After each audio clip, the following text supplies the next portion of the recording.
Good morning. It's Lisa with Lisa Heal Yourself, and today I want to talk about pain. Pain. Oh man, this topic, right? When you're in pain, it's just about physical pain. It's just about the worst thing a person can endure, right? Especially when that kind of pain is long, chronic, and brings you to your knees. So today I want to talk about why you're holding on to your pain. Now, I've done a few videos on this topic before. Go check that out as a prelude to this. Chronic pain is one of the worst feelings. And yet, when you look at it from a mind-body perspective, you start to ask yourself questions like, what am I getting from this pain? And I know a lot of you who suffer with chronic pain think there is nothing that I could be getting from this pain that is worth hanging on to this pain. So let me tell you my aha moment. Okay. And again, if you haven't watched the videos on reasons why we do this, please go back and watch it.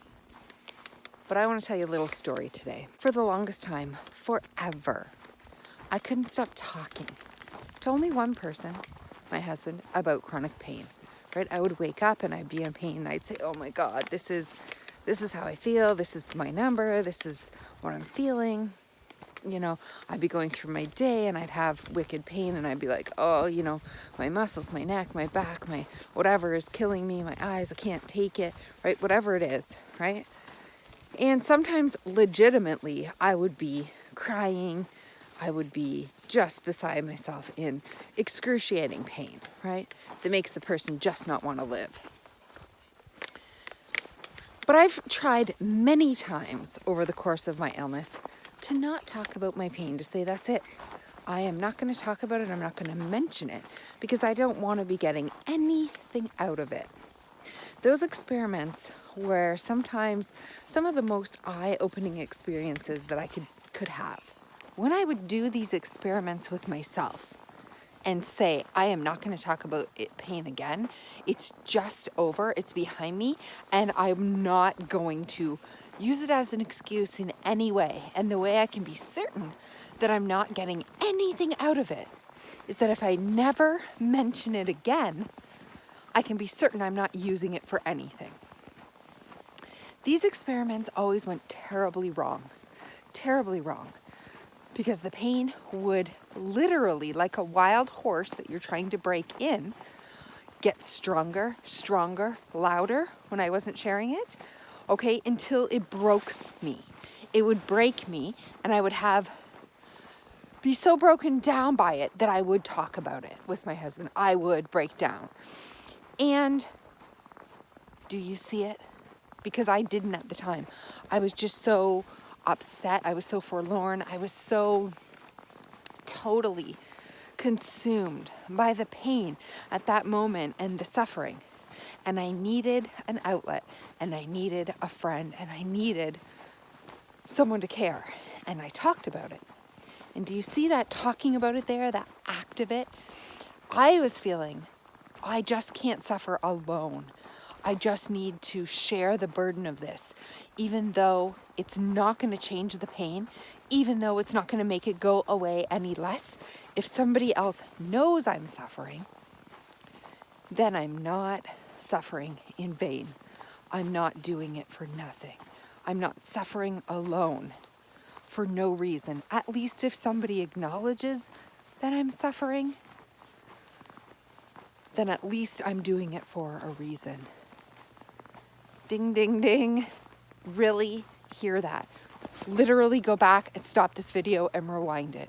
Do you see it? Do you see the reason that I was getting out of it? Do you see it? Do you see it there? I felt that even though nothing would change, talking about the pain, nothing would change with the level of my pain, that sharing my pain somehow burdened my load, lightened my load, and caused me to feel this connection, or like it mattered, like I was doing it for a reason.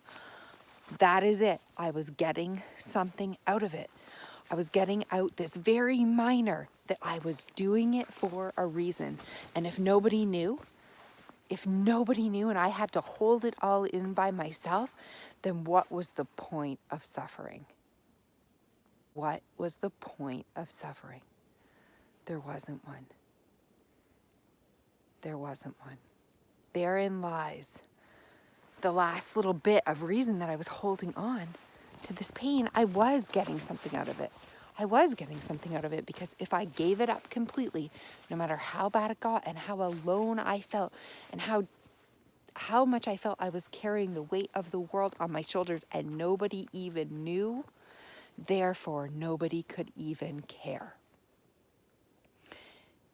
And when I took that away, I saw very, very quickly that there was no reason left for the pain to hang on.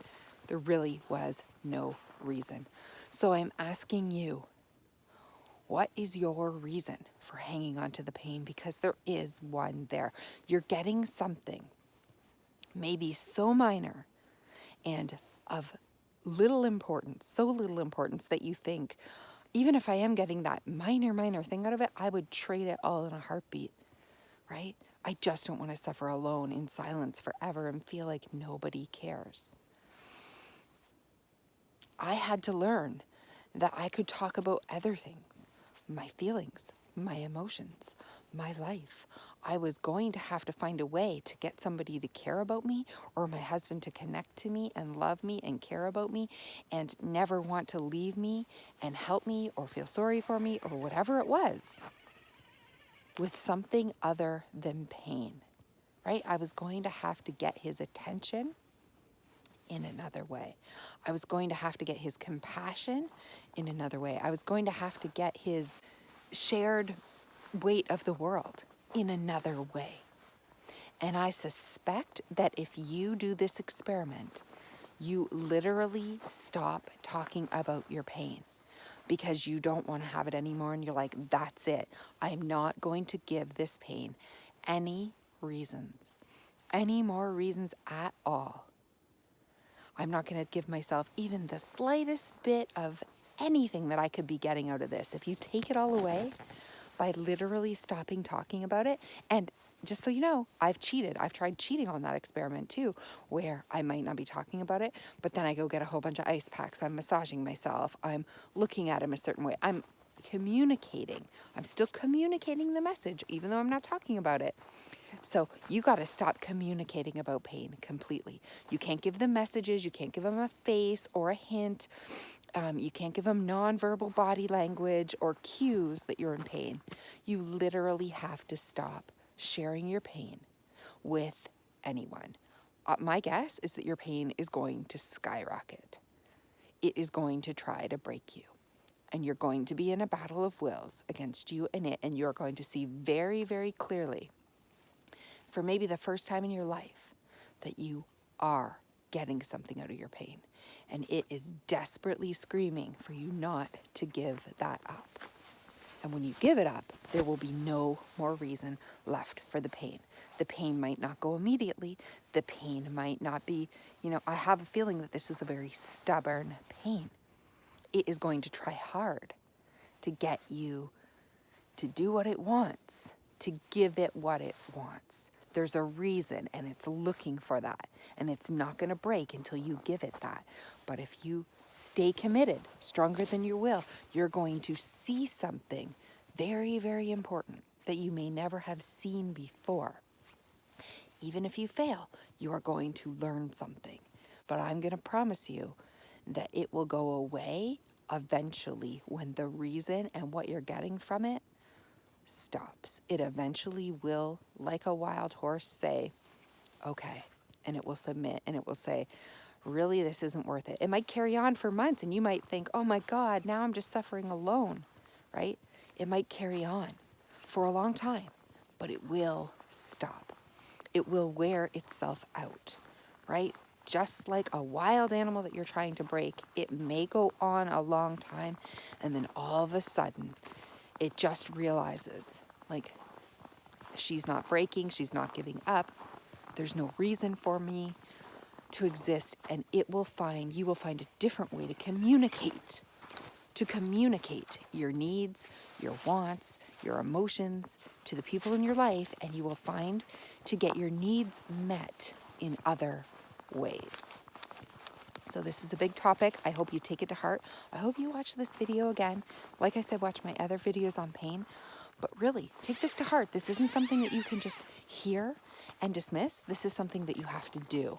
And it will be the hardest thing that you've ever had to do. And therein lies the solution.